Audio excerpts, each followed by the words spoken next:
100.8 FM पर मैं हूं आरजे साक्षी और मेरे साथ आज एक बहुत ही ज़्यादा खास गेस्ट मौजूद हैं।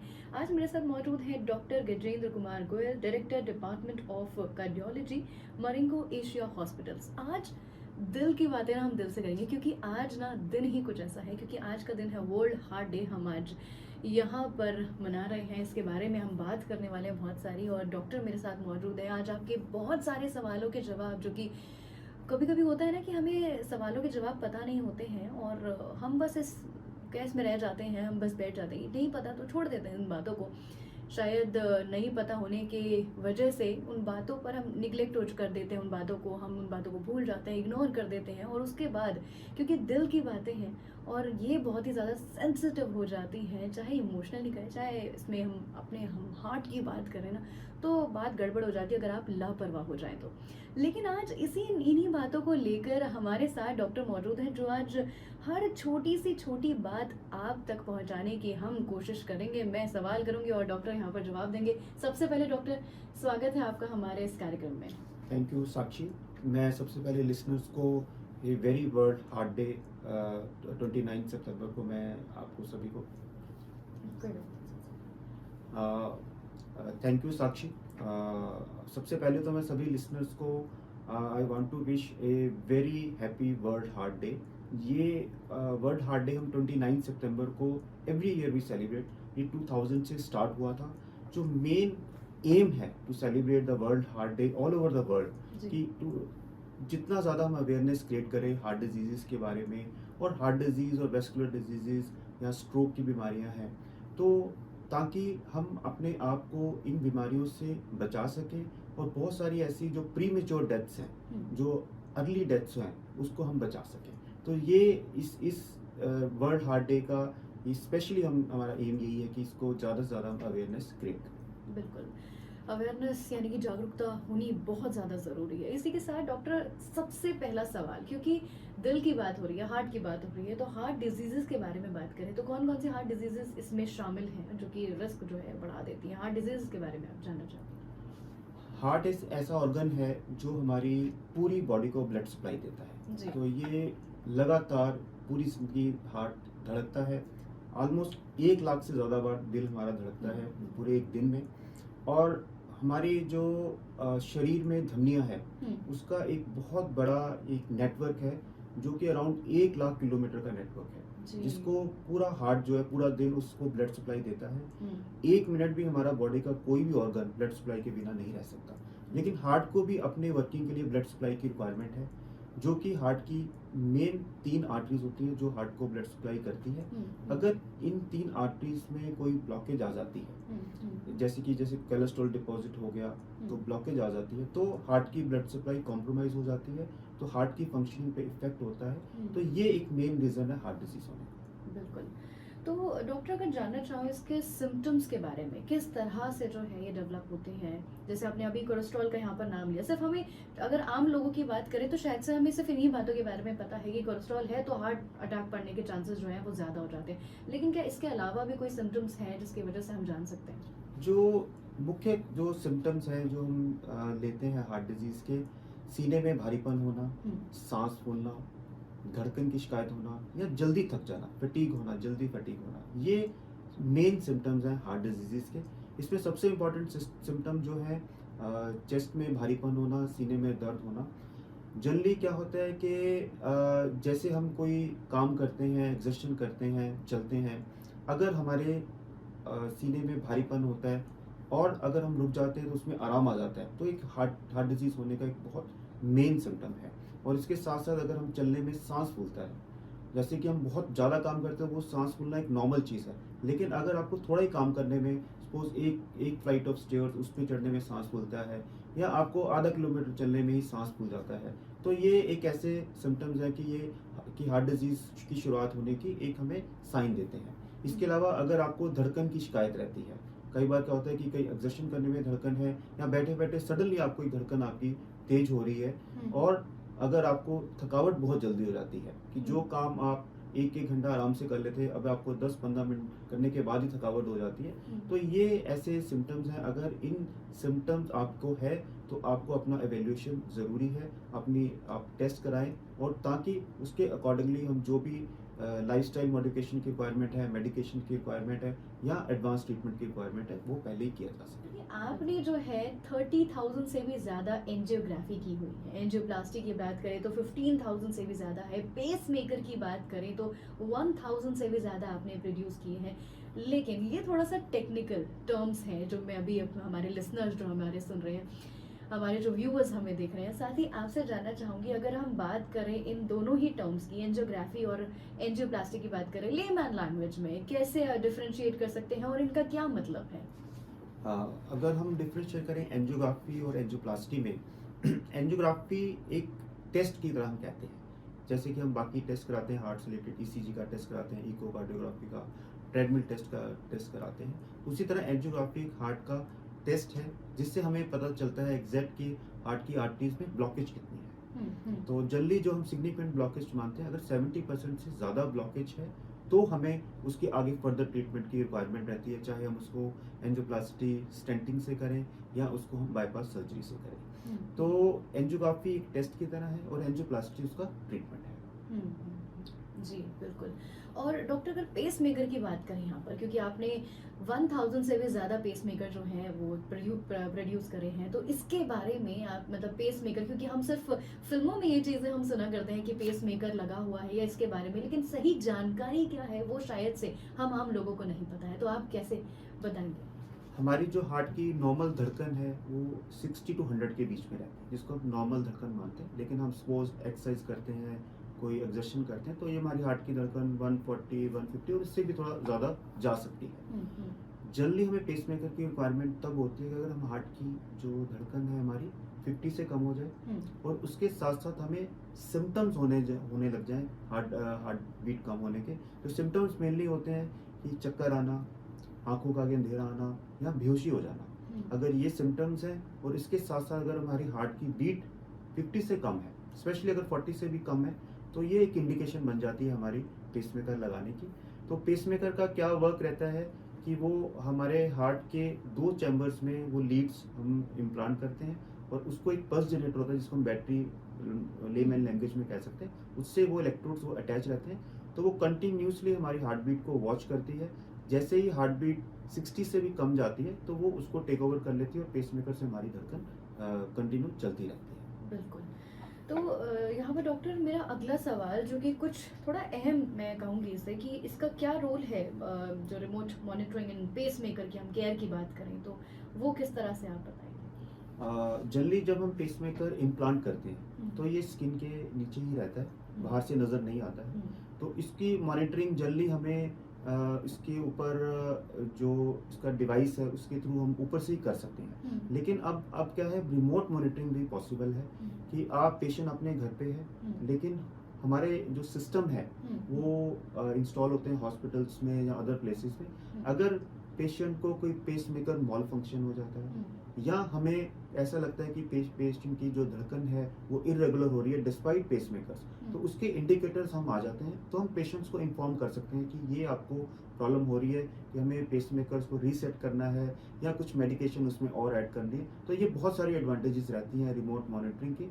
तो ये एक बहुत ज़्यादा हम रिमोट मॉनिटरिंग को अब आजकल जो न्यू पेसमेकर्स है उसमें प्रेफर कर रहे हैं। बिल्कुल। चलिए बातों को आगे लिए चलते हैं। यहाँ पर बात करेंगे डॉक्टर, क्योंकि हम अब पेस मेकर के बारे में बात कर रहे थे और एंजियोग्राफी या एंजियोप्लास्टी के बारे में हमने बात करी। मिसकॉन्सेप्शन की अगर मैं बात करूं कि एंजियोग्राफी और एंजियोप्लास्टी को लेके या पेस मेकर को लेके आपके पास भी बड़े सारे केसेस आते होंगे, या फिर हम आम लोगों की बात करें, क्या क्या ऐसे मिसकॉन्सेप्शन है जो कि सामने आते हैं और जो कि गलत, आप कहेंगे बिल्कुल गलत है, बिल्कुल ऐसा नहीं है? सबसे बड़ा मिसकंसेप्शन तो हार्ट अटैक में हमें जनरली ये रहता है, पेशेंट को बहुत बार फील होता है कि मुझे तो हार्ट अटैक हो ही नहीं सकता, मैं तो बहुत फिट हूँ, मेरी डाइट अच्छी है, एक्सरसाइज अच्छी है। लेकिन हमने बहुत बार देखा है, हालांकि हमने जैसे डिस्कस किया, रिस्क फैक्टर्स 90% केसेस में रिस्क फैक्टर्स इन्वॉल्व रहते हैं, लेकिन 10% ऐसे केसेस भी रहते हैं जिनमें रिस्क फैक्टर नहीं भी होता, उसके बावजूद भी हार्ट अटैक होने का रिस्क रहता है। लेकिन आप अपने कोई भी सिम्टम्स चेस्ट डिस्कम्फर्ट है, सांस की प्रॉब्लम है, उसके बाद अगर आपके ईसीजी टेस्ट में प्रॉब्लम आ रही जी। है, इकोकार्डियोग्राफी टेस्ट में प्रॉब्लम आती है, अगर आपके कार्डियोलॉजिस्ट और फिजिशियन आपको एडवाइस करते हैं एंजियोग्राफी के लिए, तो आप डेफिनेटली उसको जरूर कंसिडर करें, क्योंकि ये आपकी सेफ्टी के लिए है, आपकी वेलबींग लिए। क्योंकि हमने क्या देखा है, हार्ट डिजीज में, हार्ट अटैक में सडन कार्डियक अरेस्ट का रिस्क बहुत ज़्यादा होता है। अगर ये ट्रीटमेंट डिले हो जाए तो मैनी टाइम्स, बहुत बार हमने देखा है कि वी लूज पेशेंट्स। सो आप सिम्टम्स को इग्नोर ना करें, अपने डॉक्टर की सलाह को, कार्डियोलॉजिस्ट की सलाह को इग्नोर करें। बिल्कुल। डॉक्टर, अब जानना चाहूँगी, जो हम खान पान जो अभी हम खा रहे हैं या जितनी भी चीज़ें हम आहार का इंटेक करते हैं, एक डाइट फॉलो करते हैं, जैसे कि आपने कहा कि डाइट अच्छी है तो हमें लगता है कि हार्ट अटैक आ ही नहीं सकता, लेकिन अच्छा आहार, मतलब एक डाइट का कितना बड़ा रोल है हमारे हार्ट डिजीज होने में, ना होने में, वो आपसे जानना। साक्षी, आई थिंक ये मोस्ट इम्पॉर्टेंट हमारा क्वेरीज रहती है।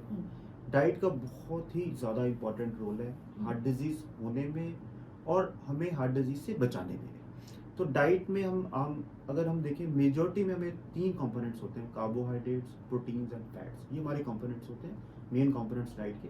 और इसके अलावा जो मिनरल्स हैं, विटामिन हैं, ये कंपोनेंट्स होते हैं। तो डाइट में जो कार्बोहाइड्रेट, फैट और प्रोटीन्स में से फैट कंपोनेंट सबसे इम्पॉर्टेंट है। 2 तरह के फैट्स होते हैं, good fats and bad fats.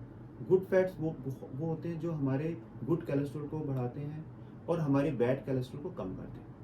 और बैड फैट्स वो होते हैं कि जो हमारे बैड कोलेस्ट्रॉल को बढ़ाते हैं। बैड फैट्स के एग्जांपल मैं आपको दूं, जैसे कि देसी घी है, कोकोनट ऑयल है, पाम ऑयल है, बटर है, डालडा घी है, ये बैड फैट्स है। इनका अगर सेवन हमारी रूटीन डाइट में ज़्यादा है, हम ये नहीं कहेंगे कि आप बिल्कुल ना लें, लेकिन इस लिमिटेड अमाउंट में लें।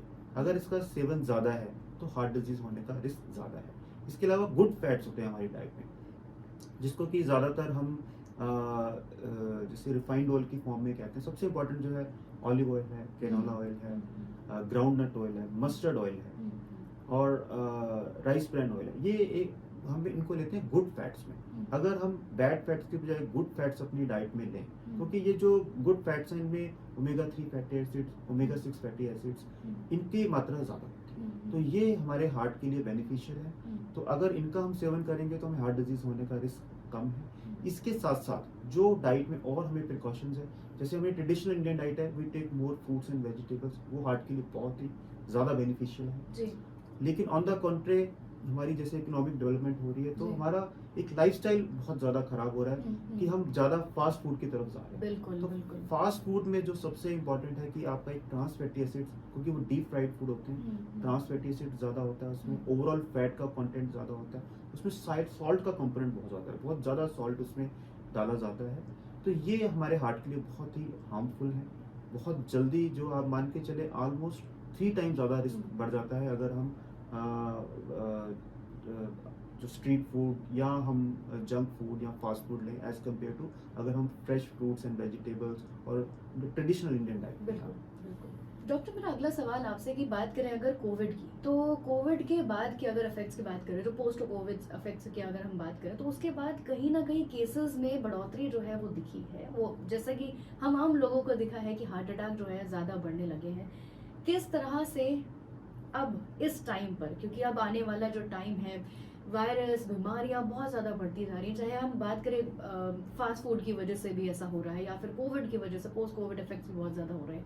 ऐसे में हार्ट का ख्याल रखना कितना ज़्यादा ज़रूरी हो जाता है, किस तरह रख सकते हैं अपने आप को बचाकर? ना सिर्फ हम पॉपुलेशन में इस टाइम नंबर 1 हो गए, लेकिन हार्ट अटैक भी मैक्सिमम अभी इंडिया में हो रहा है। लास्ट 30 इयर्स में ऑलरेडी जो हार्ट अटैक का इंसिडेंट ऑलमोस्ट 2 टाइम्स हो गया। अगर हम अपनी पॉपुलेशन को कंपेयर करें, अमेरिकन, यूरोपियन, जापानीज, हमारा हार्ट का रिस्क ऑलमोस्ट 3 to 4 टाइम्स है इन कंट्रीज से। और उसके ऊपर जो कोविड का जो हमारे महामारी को जो हमने फेस किया है, इससे भी और ज़्यादा हमारा इंसिडेंस जो है हार्ट अटैक का ऑलमोस्ट 10 to 20% और इंक्रीज हो गया हार्ट अटैक का इंसिडेंस। तो ओवरऑल अगर हम देखें तो कोविड की वजह से और हमारे फॉल्टी लाइफस्टाइल की वजह से heart attack has become the number 1 cause of death in India. Almost 20% जो जितनी भी डेथ हो रही है इंडिया में, it is because of the heart attack itself. Definitely Covid ने और इवन कोविड की वैक्सीन के बाद भी हार्ट अटैक का इंसिडेंस बढ़ा है। डॉक्टर अगला सवाल आपसे एक्सरसाइज क्योंकि बहुत इंपॉर्टेंट होती है रेगुलर एक्सरसाइज करना, लेकिन आजकल जो है वो जिमिंग का भी एक कल्चर या ट्रेडिशन में, ट्रेडिशन तो नहीं लेकिन ट्रेंड मैं कहूँगी बहुत ज़्यादा प्रचलित है, बहुत ज़्यादा पॉपुलर हो गया है एकदम से कि जिमिंग करनी है। हर कोई, हर एज कैटेगरी के लोग जो है वो जिमिंग में कर रहे हैं। लेकिन अभी हमने कुछ केसेस सुने हैं, अगर मैं कुछ एग्जाम्पल के तौर पर बात करें तो सिद्धार्थ शुक्ला जो कि एक्टर रह चुके हैं, कमेडियन राजू श्रीवास्तव की अगर बात करें, वो भी कहीं ना कहीं मतलब जिमिंग में या फिर बात करें तो काफ़ी ज़्यादा एक्सरसाइज करने की वजह से, तो जिमिंग क्या वो रीज़न है हार्ट अटैक का? इसके बारे में आप क्या कहना चाहेंगे? एक्सरसाइज के लिए देखो, जो हमारा as a cardiologist, as a doctor, जो हमारी रिकमेंडेशन है, exercise is very beneficial for the heart. Hmm. Heart attack को रिड्यूस करने में, हार्ट अटैक के ट्रीटमेंट में आगे भी हमें एक्सरसाइज का बहुत ज़्यादा रोल है। हम्म। रिकमेंडेशन क्या है? वी शुड एक्सरसाइज जो है 30 minutes to 60 minutes every day, मतलब जो हमें 30 से 60 मिनट तक एक्सरसाइज डेली करनी चाहिए और एटलीस्ट 5 डेज ए वीक हमें करना चाहिए। लेकिन अगर हम एक्सेसिव एक्सरसाइज करते हैं, स्पेशली अगर 1 आवर से ज़्यादा एक्सरसाइज करते हैं और उसके साथ साथ इन एक्सरसाइज में हम suppose resistive exercise, weight lifting बहुत ज़्यादा करते हैं, पुशअप्स हैं, अगर रेसिस्टिव एक्सरसाइज ज़्यादा करते हैं तो हार्ट पे स्ट्रेस लेवल ज़्यादा पड़ता है। इसके बजाय अगर हम एरोबिक एक्सरसाइज ज़्यादा करें तो हार्ट को ज़्यादा बेनिफिशियल है।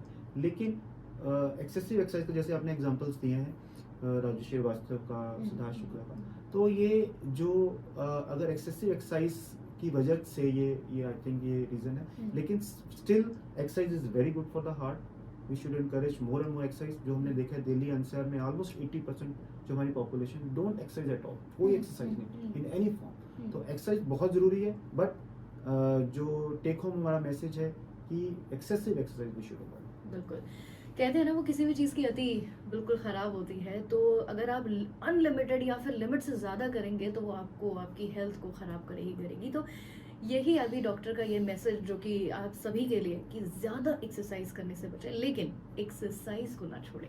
तो डॉक्टर मेरा अगला सवाल आपसे कि ये जो जिमिंग के दौरान हम सप्लीमेंट्स की अगर बात करें, प्रोटीन इंटेक की बात करें, जो पाउडर फॉर्म में जो आजकल यूथ है ये बड़ा प्रेफर करते हैं, और वैसे तो हमारे पास नेचुरल जो है चीज़ें हैं, लेकिन फिर भी जो है एडिशनल इसका यूज़ किया जाता है, तो क्या हमारी हार्ट हेल्थ के लिए ये सही है या नहीं? अदरवाइज प्रोटीन्स तो हमारी डाइट के लिए बहुत इंपॉर्टेंट कंपोनेंट है। ऑलमोस्ट जो 15 टू 20% हमारी कैलोरीज हैं वो हम चाहते हैं कि हमारी प्रोटीन्स हैं। लेकिन प्रोटीन्स के साथ साथ अगर जो प्रोटीन पाउडर यूज़ करते हैं या कैप्सूल फॉर्म में यूज़ करते हैं, अगर प्रोटीन्स के अलावा अगर कुछ स्टीरॉइड्स हैं, टेस्टोस्टेरोन्स हैं, जो कि स्पेशली ये मसल बिल्डिंग के लिए जिमिंग में यूज़ करते हैं, they are harmful. Not only heart point of view से, लेकिन बहुत सारे अदर हेल्थ परस्पेक्टिव के पॉइंट से ये हार्मफुल है। हार्ट में तो हमने स्पेशली इवन 20 टू 30 की एज में हार्ट अटैक देखे हैं because of these protein powder. तो जल्दी जो इसमें जब हम देखते हैं, जब हम इनकी एंजियोग्राफी करते हैं तो आमतौर पे रेड क्लॉट होते हैं जो हार्ट की आर्टरीज पे, लेकिन इन जो पेशेंट्स हार्ट अटैक के हैं जो जिमिंग कहते हैं उनमें वाइट क्लॉट होते हैं। तो ये टेस्टोस्टेरोन स्पेशली एक हार्मोन रिस्पॉन्सिबल है जो इन प्रोटीन पाउडर्स में होता है, जिसकी वजह से ये क्लॉट बनने की टेंडेंसी होती है और ये वाइट क्लॉट हार्ट की आर्टरीज पे आते हैं जो हार्ट अटैक कर सकते हैं। बिल्कुल, बहुत सारी अहम जानकारी आज प्राप्त हुई है। जाते जाते सवाल आखिरी मेरा डॉक्टर आपसे, और वो ये कि क्या वो खास संदेश है जो आज आप हमारे जितने भी पेशेंट्स आपको हमें सुन रहे हैं, हेल्थ प्रोफेशनल सुन रहे हैं, या बात करें आम लोगों की कि खुद का किस तरह से ख्याल रखा जा सके, क्या वो खास संदेश है हम जो आप हमारे यूथ को, जो सभी लोगों को आप देना चाहेंगे? मैं नटशेल में कहना चाहूँगा, अगर हम बैलेंस डाइट लें, रेगुलर एक्सरसाइज करें, स्मोकिंग अवॉइड करें, तंबाकू अवॉइड करें, और 3 ऐसे नंबर्स हैं उनका अगर हम ख्याल रखें, जो 3 नंबर हैं, शुगर नंबर, कोलेस्ट्रॉल नंबर और ब्लड प्रेशर नंबर, अगर इनको हम लिमिट में रखें, रेगुलर इन चीज़ों को चेक कराएं, शुगर, ब्लड प्रेशर, कोलेस्ट्रॉल, तो हम अपने आप को 80% जो है हार्ट अटैक के रिस्क से अपने आप को बचा सकते हैं, स्पेशली जो हार्ट अटैक 70 ईयर की एज से कम आ रहे हैं। तो अगर इन चीज़ों का ख्याल रखें तो एक बहुत लार्ज जो हमारी वर्किंग पॉपुलेशन है, स्पेशली जो पॉपुलेशन है 30 टू 60 की एज में, जिसमें इस टाइम मैक्सिमम हार्ट अटैक हो रहा है, तो इस पॉपुलेशन को हम इस ड्रेडफुल डिजीज़, इस घातक डिजीज़ से बचा सकते हैं। बिल्कुल, इसी के साथ thank you so much doctor, आज के दिन क्योंकि इतना खास दिन है, जागरूकता जो कि बहुत ज़्यादा ज़रूरी है, वर्ल्ड हार्ट डे की हम बात कर रहे हैं, इस मौके पर आप रेडियो मानव 107.8 FM यहाँ आए, हमारे साथ लाइव स्टूडियो में बात करी, तो मैं आपका तहे दिल से धन्यवाद करती हूँ। Thank you Sakshi and thank you Manav अच्छा। वक्त हो गया है आपसे अब गुड बाय कहूँ मैं, क्योंकि अब ये जो 3 घंटे की हमारी जर्नी है ये अब ख़त्म हो चुकी है। तो अपना ख्याल रखें, स्पेशली अपने हार्ट का। इस बारे में सोचें, जो भी आज बात हुई है आज डॉक्टर के साथ, इस बारे में सोचें, गौर फरमाएं, लापरवाह ना हो, क्योंकि जहाँ लापरवाह हो जाते हैं आप, वहाँ पर चीज़ें ख़राब होनी शुरू हो जाती हैं। तो अपना ख्याल रखें, अपने परिवार वालों का ख्याल रखें और सुनते रहें रेडियो मानव 107.8 FM। Feel good, feel live.